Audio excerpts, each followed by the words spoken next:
Hello, welcome to the Atlantic Current. I'm Tull from the Irish Politics newsletter, and as always, I'm with Vince Martin from Wall Street and Maine. Hello, Vincent. How is things over there today? Beautiful Monday here in the United States of America. We are getting ready for a big day tomorrow, evidently, right? Yes, it's going to be Power Plant Day, according to Donald Trump, unless the Iranian regime agrees to some of his demands. Shall I read you out the tweet, Vincent? Please do, yeah. Viral. Tuesday will be Power Plant Day and Bridge Day, all wrapped up in one, in Iran. There will be nothing like it, ! Multiplied by 3. Open the straight, you crazy bastards, or you'll be living in hell. Just watch. Praise be to Allah, President Donald J. Trump. Do you want to psychoanalyze that tweet, Vincent? No, I don't. First of all, we try and keep our episodes down to 45 minutes or so. I don't think we have time for a multi-part episode right now. But there are a lot, there are a lot of different ways to go on that tweet. I mean, there is a sense that tweet is like the culmination of Donald Trump and the culmination of how American politics have changed. There's a coarsening of it. You can't imagine any president in history using an expletive in that way. There's an absolutely pure projection of American power in it. No pretense of us being the world's policeman, no pretense necessarily of us being in the right. It is, as we've discussed before, might makes right. And there is, of course, the fact that he is, as many people have noted, and this is not up for debate, he is threatening Iran with war crimes. He's threatening war crimes, and there have been allegations in the New York Times this week that American forces carried out what's known as a double tap strike on a bridge. They hit a bridge, and once the emergency workers ran in to rescue people, they hit it again. Something Israel has perfected over the years, I suppose, for want of a better word. Apart from that, this Trump being his usual bombast merchant, he mistakes volume for authority and profanity for wit. This post almost feels like the end game of his negotiating strategy here. If you go back through his last 10 years, and even if you go actually like through what he says in The Art of the Deal, this is kind of like the basic thing, right? And we've talked about that before, this madman theory and stuff. Oh, you act huge and you're going to have them capitulate.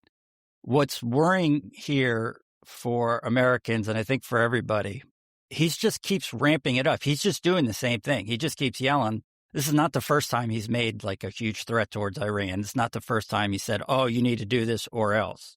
And they're just kind of not doing it. The more he does this, the more comfortable Iran can be calling his bluff, and the less effect all this has at a certain point. America actually striking civilian power plants. I mean, we need to kind of take a step back and think about what a red line that would be, what the impact of that would be on our perception globally for years, decades. You know, that's a different thing. That is a war crime. And let's be clear, there's people on the right. Oh, well, you can hit this bridge if it has a military application. We're not going to get in the weeds on that. You strike a civilian power plant, that's a war crime. It just is. This is basic international law.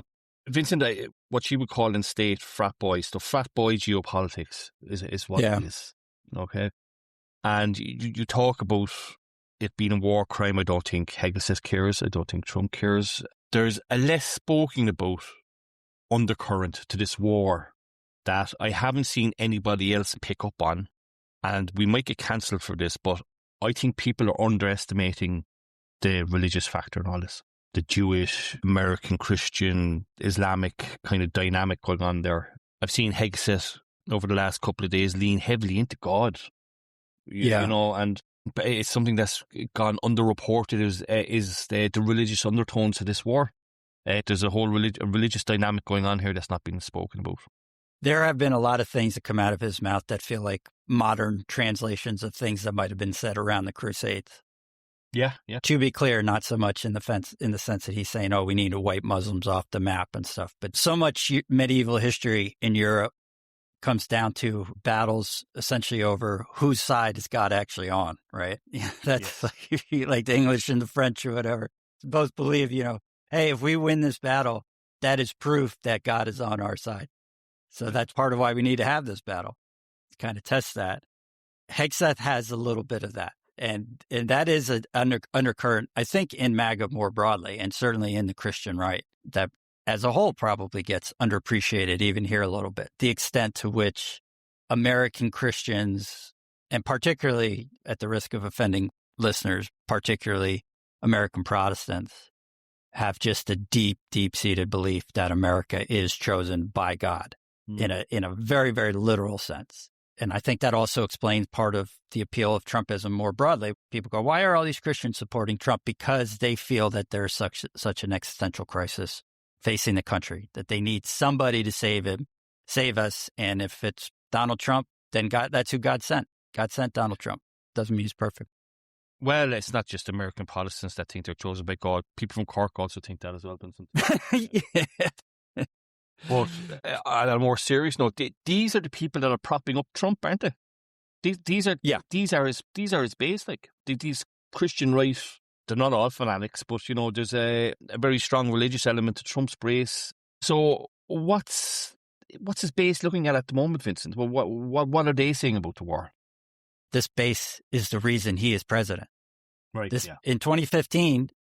Political experts dismissed Trump's chances because they basically said, well, look, he can get a chunk of the Republican electorate, but there's no way he's ever going to get conservative Christians, so he'll never win the nomination.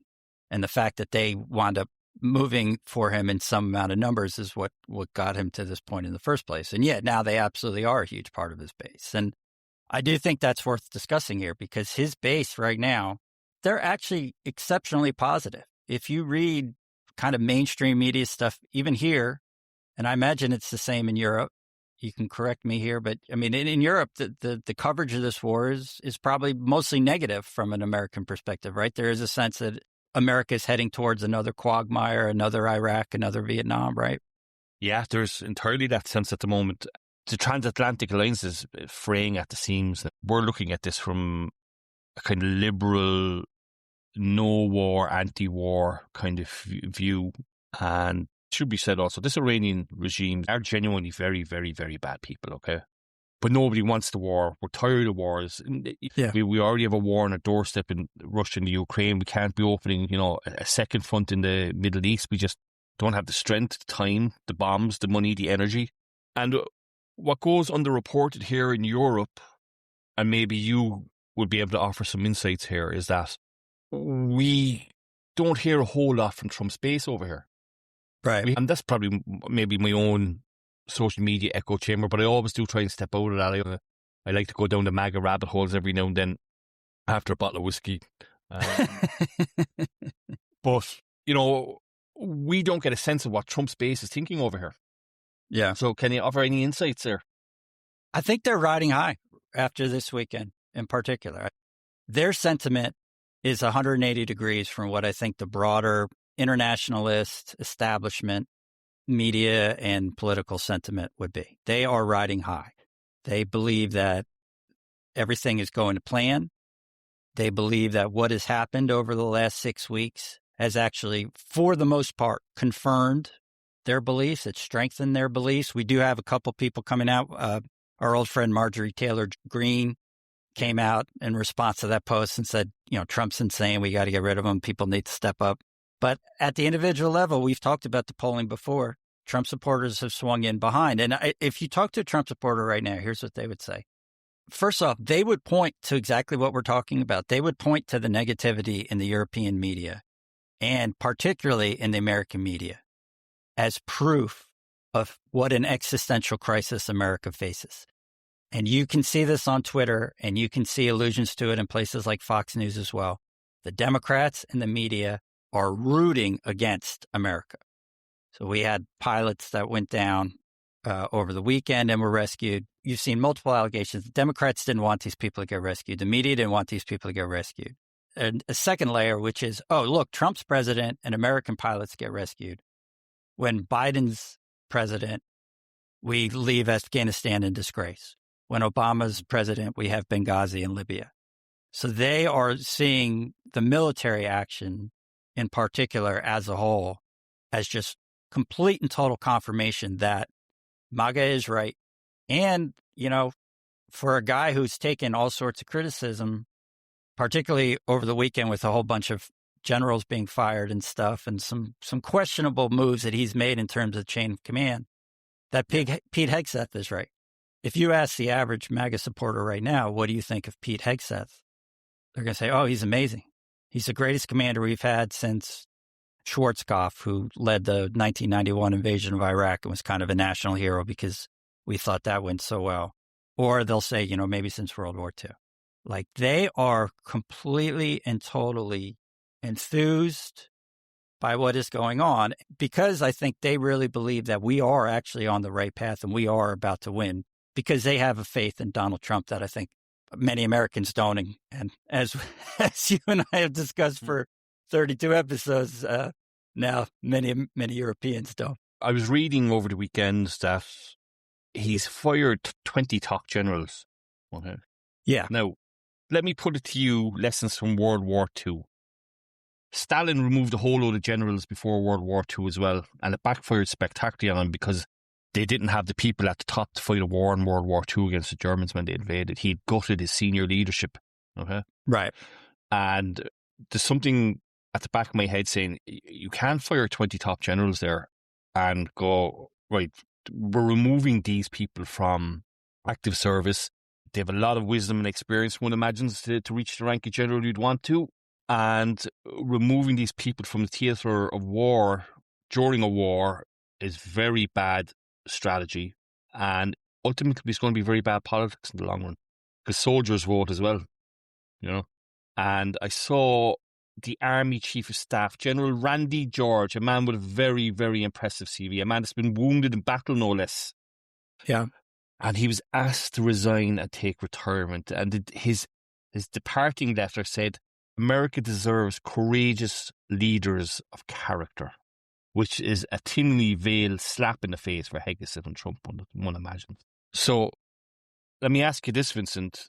Does the MAGA base not see this or realize this?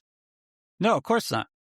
Because Randy George is a woke globalist who supported an army that's run on DEI, diversity, equity, and inclusion principles, instead of really being a meritocracy, to use the word Hegseth always uses. There's an echo here of a discussion we've had off and on. Like we said this about Elon in our episode on him. And you said Europe is very anti-Elon because Elon's out to destroy the liberal world order. And my response was, oh, yeah, that's exactly what Elon would say, because he thinks that world order is failing. There's an echo of that here. So people in the media or experts, whoever, are saying, oh, look, he's getting rid of all these people. MAGA supporters go, yeah, they're supposed to be getting rid of. Somebody who's been in the Army and in the Army bureaucracy for the last 40 years, almost by definition needs to go, because over the last 40 years, we have so weakened the fighting power and the fighting spirit of the Army with all this DEI nonsense.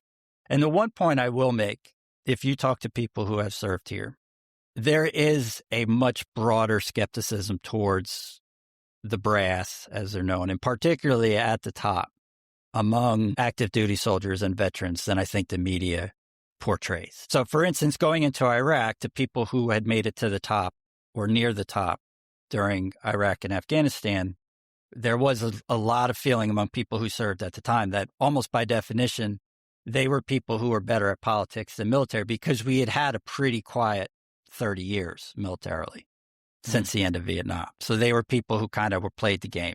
And you can find Iraq veterans all the time who will say, the people up top weren't effective. Hegseth has criticized things like the Naval War College, how they're educated, how they're trained. So I think for MAGA, he's getting rid of all this top leadership in the middle of the war. What do you think about that? They're going to go good. These are people who were there when things went wrong. Even Vance, who's against this war, said, oh, why is it better? Right? We used to have dumb president. MAGA thinks the same thing. We used to have bad people running the Army. Now we have Hegseth. He's putting in good people. He's putting in his people who are going to show no mercy, take no quarter. They're going to be soldiers instead of bureaucrats and DEI and concerned with all these woke things like racial preferences and apparently international law. Well, Vincent, I had a look at some of the CVs of some of these soldiers and these generals that were sacked and fired. And a lot of them have been wounded in battle. So these are not people who are, what you may call bureaucrats in the truest sense.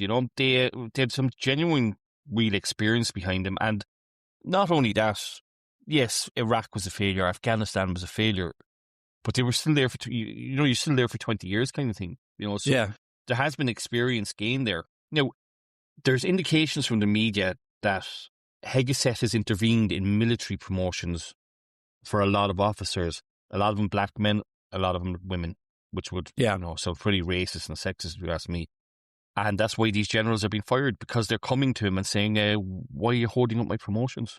From the outside looking in, Hegseth seems pretty racist and pretty, sexist, to be perfectly honest, if he's holding up these promotions on purpose, because they're women and, men, people of colour. I don't think we have too much reporting to say that that's particularly the reason why.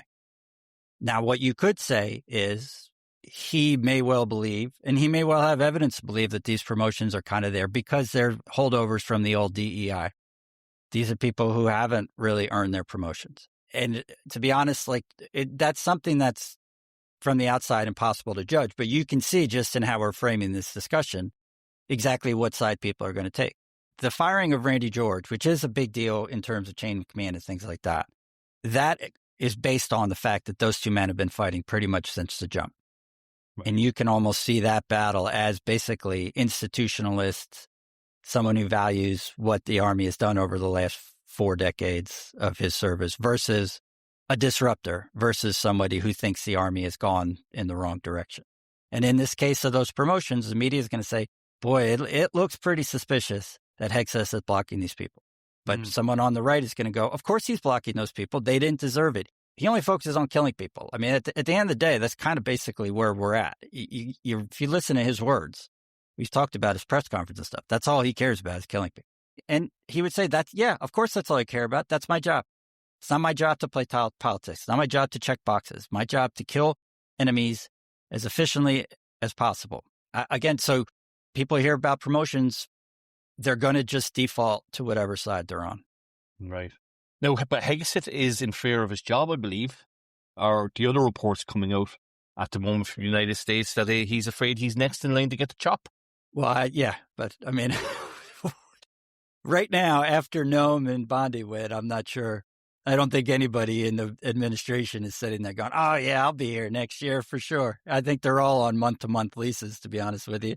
I mean, he has to know, basically, if anything goes wrong, he very well could be next. That's why, I mean, this rescue this weekend, I think really energized his base, and he probably does feel like he has a little more job security. You can imagine if that turned into a fiasco, or if we had something like the Black Hawk incident in Somalia that they made a movie, something like that Hegseth would be gone pretty quick. But look, if you're the Secretary of War under Donald Trump, and you're not a complete total moron, which I don't think Hegseth is, I mean, you know the deal. You signed up for this. You signed up for the fact that if anything goes wrong, your ass is back on Fox News. And probably at 1 a.m. on Saturday or something. They're not giving you any primetime slots until he's out of office. So, well, there's an element of Hegseth being Trump's cat's paw, for want of a better word. He's only doing his bidding essentially anyway, isn't he? Little bit of a chicken and the egg there, right? I mean, Trump hired him because he saw Hegseth on Fox News saying all this stuff about the Army and what a waste it was and how terrible it was run and everything like that. So, I mean, Hegseth, that by definition, is doing Trump's bidding. But in terms of the function of the Army, in terms of how it should be run, I think they have been quite aligned from the beginning. If they weren't aligned, Hegseth wouldn't be there. Trump wouldn't have reached so ridiculously far for someone who had no leadership experience and all the pretty significant character questions and all that. They're on the same wavelength. The one thing we can say about Hegseth, he's not Vance. He's not Rubio. He's not changing his principles to do what he's doing right now, right? I mean, these are his principles. This is how he thinks things should be going. So, Vincent, essentially, everything Hegseth is doing is playing to Trump's base, essentially, isn't it? Trump's base and Trump himself, yeah, absolutely. And I think that's why this weekend matters globally. Because as we said up front, that base is really what's propping Trump up. If they go, then he really has to change his negotiating strategy, change how he's executing this war. If his base really starts to crack. As long as they stay, he can tell himself, all right, well, once I win, people will come around, gas prices will go down. We've talked before about how we don't believe that's going to be the case, but that's what he believes. I can keep prosecuting this until I win, because once I win, everything's going to go back to the way it was in January.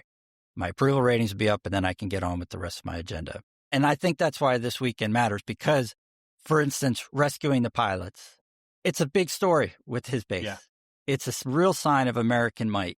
Yeah, they shot down one plane in 6 months, and these heroic pilots survived in the wilderness, and then we put together a massive rescue mission, and only Trump could have done this. Biden wouldn't have done this. Obama couldn't have done this. So we need to rally around Donald Trump even more because he is the only man who can do this job more broadly the way that we need it done. So this weekend might well have given him a lot more confidence that he can push this perhaps longer than he thought he would have. That maybe that original 4 to 6 week timeline can slip a little bit because he has his base just solidly in his corner now.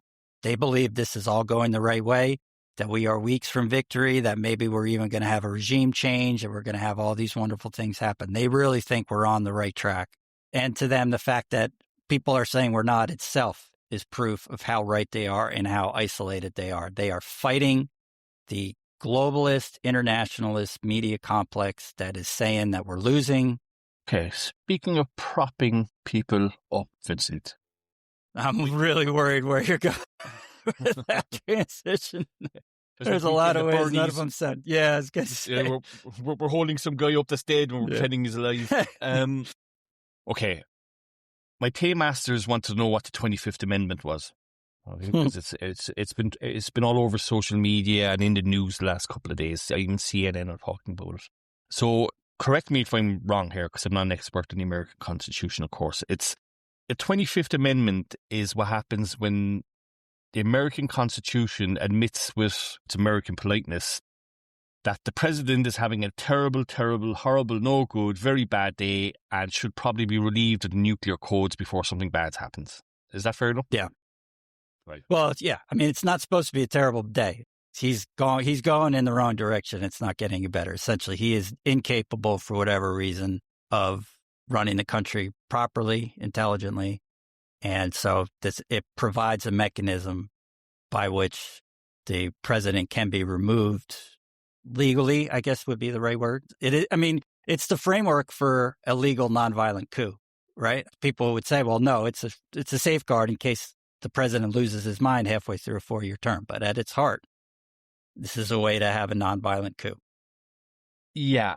So has it ever been invoked before?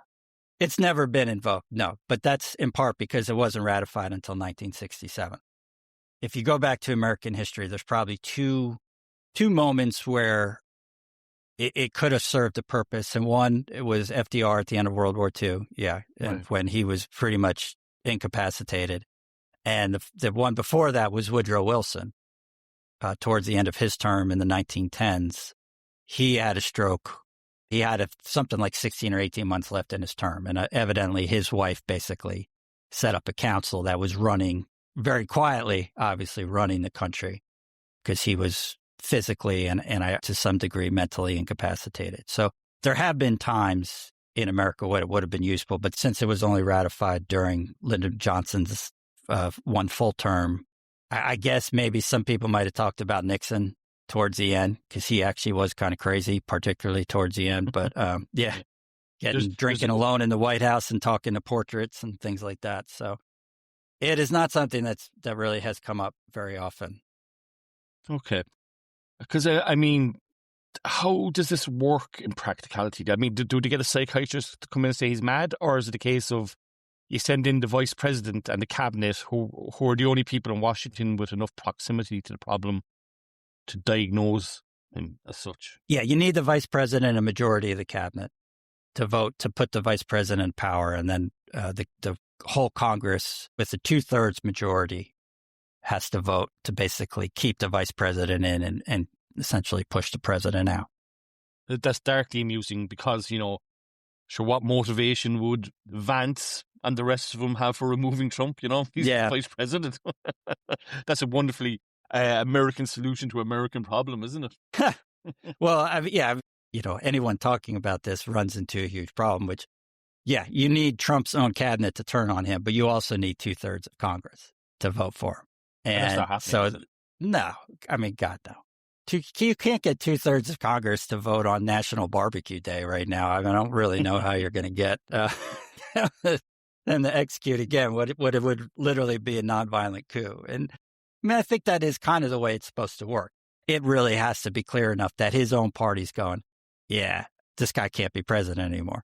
Now, I'm sure, again, since we're giving MAGA supporter perspective so much, I'm sure they would say that it should have been discussed around 2023 with all the stuff about Biden and what was going on behind the scenes there as well. You know, the other thing, too, about this weekend, MAGA supporters are out there going, oh, my God, look at these liberals talking about doing this in a war. They're traitors. They have really moved into the thing that I talked about when this started, which is Americans, once the war starts, a lot of them want to assume that dissent is traitorous. We saw this in Iraq. That was always the problem. People came out against war. They said it's going badly. Oh, you hate Americans. You're not supporting our troops. This is another way in which kind of, it almost seems impossible to say, but our divisions are hardening, and I think Trump's base is hardening.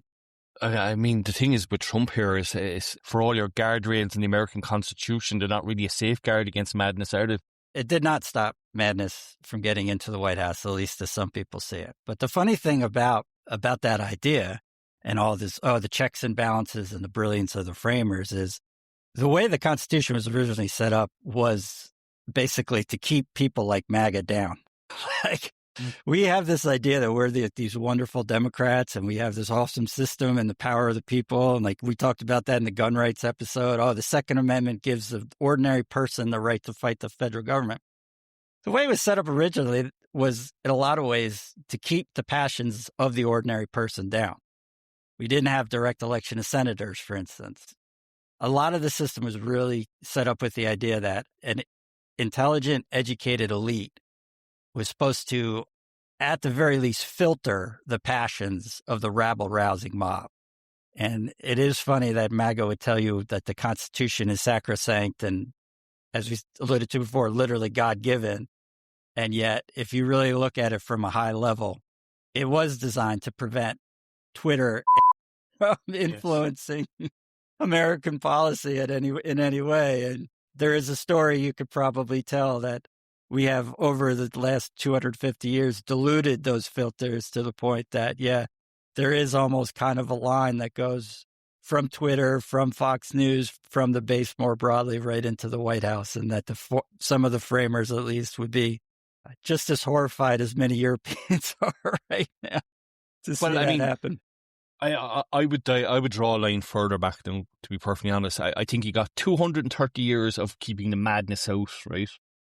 And then the confluence of events, the Tea Party, social media, the Koch brothers, 9/11, 9/11. Yep. Yeah. They all smashed into each other, and you could almost draw a direct evolutionary political line from between then and now. You know, I've said this a lot. I blame social media for a lot of things, and we can blame social media for Trump also. The mob rule now, Vincent. I'm seeing it in Ireland also. The mob are taking over. Yeah, I think there's probably some truth to that. I don't think Trump gets elected without social media and more broadly without kind of the right-wing media ecosystem that's been built this century. Maybe that's a good place to end, in the sense of that we're trying to give the MAGA perspective here. Because, we could say, oh, it's madness in the White House. Again, if you're a supporter of him, if you believe in all these things, if you believe the war is going well, if you believe that all these things he's doing are important and right, the fact that he's responsive to his base is a plus, not a minus. It's another reason why you have to coalesce around him. It's another reason why he is in tune with the truth. He is not beholden to the mainstream media. He is not Obama cozying up with these journalists from the Washington Post who are going to whitewash everything he says or cover up the mental decline of Joe Biden. Yeah, he is a man of the people. That's always been one of the weird things, that his supporters believe that this New York billionaire is one of them. But him cursing the Ayatollah of Iran in a Truth Social post doesn't really get much, hey, he's one of us, then that does it. It's not presidential, but it's his base, man, isn't it? No, Vincent, I'm a firm believer, if you can portray yourself as a man of the people, you're in with a good chance of getting elected, right? So, very famously, we had Bertie Ahern, Prime Minister of Ireland, elected Taoiseach 3 times, and he portrayed himself as man of the people, the Bert, ordinary working Dubliner type. And he did that very well, and that was before social media, and he portrayed himself as a man of the people, and he always got himself elected. It turned out he wasn't so much as a man of the people, as a tribunal found against him. He could not accurately account for some money that was moving around in his bank accounts, as we discussed before.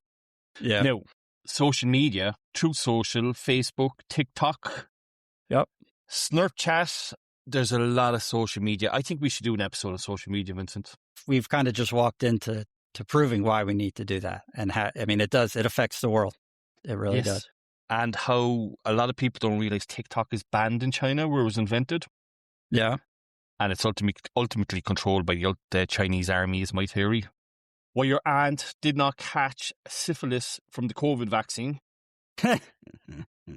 And why Corkboy69 is the most followed political account on X.